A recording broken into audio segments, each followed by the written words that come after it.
ki mənə, mən hansı ölkədəyəm? Qürur duyub deyirəm, mən də imişlidənəm. İmişli ünvanımla mən fəxir eləyirəm. Mən də imişlidənəm, mən də imişlidənəm, mən də imişlidənəm.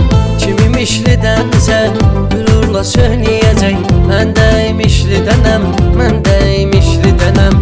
Deyirəm olsun əyan, bilməyənlər biləcək. Mən də imişlidənəm, mən də imişlidənəm, mən də imişlidənəm.